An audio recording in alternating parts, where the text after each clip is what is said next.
I think the initial attraction to medicine is I always loved science.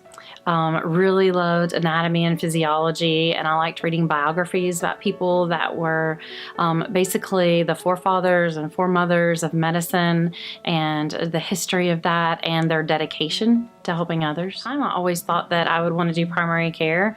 However, in medical school, when you go into that third year and you do all your rotations, I like those rotations fine, but there was just something magnetic about surgery, about being there and seeing and touching the things that you're working with. And I'm also very goal-oriented, and so in surgery you have this goal of removing or fixing something that is diseased, and you get that kind of immediate feedback, and the patients would come back to you healthy and very gratified, and I liked that about surgery actually.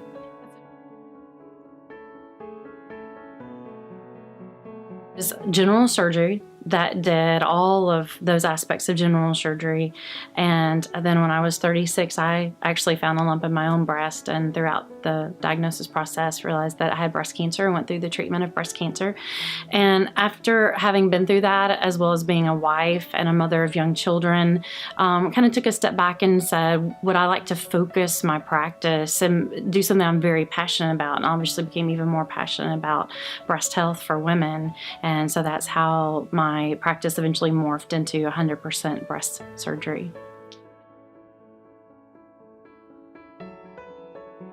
I think most of them, it's very uplifting for them because I can come in and I can say, I'm 9 years out. I wasn't even stage 1, I was stage 2, and I'm here today back at work, being productive, being a mother, being a wife, being a daughter, and you can too. And I think that gives them the long version instead of the long version of, oh no, this is a death sentence, which is what we used to feel it was like. They realize it's not. And we talk about how it's going to be an entire journey, but through that journey, we're going to be with them the whole time. And that at the end of that journey, they're actually going to be a stronger version of themselves, and they're actually still going to have their life.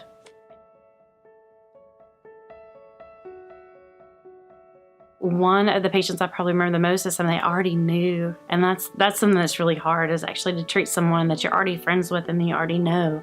But then to see her go back to her classroom and to the children and show a whole new generation of people that we can overcome this diagnosis and be happy, healthy, and then she is actually given back, and she is a mentor to other women. And so to see her understand all that she has learned and the strength that she's gained, and then to spread that out is very encouraging. And that was actually the best thing that my medical oncologist did for me my last day of chemo. For some reason, it wasn't a celebration for me. It was more of an anxiety because I'm that goal-oriented, do something person. While I was on chemo, I felt like I was really fighting. And once it was about done, I was like, ooh, what am I doing? And he brought in someone that was 2 years out. Her hair was back, her eyelashes were back, she was back to work. And she said, in 2 years, you'll be like me. She said, you'll be healthy and you won't be thinking about this every day. And that was actually, for me, the best gift he could have given me. And so I like to think that I can give that to my patients up front.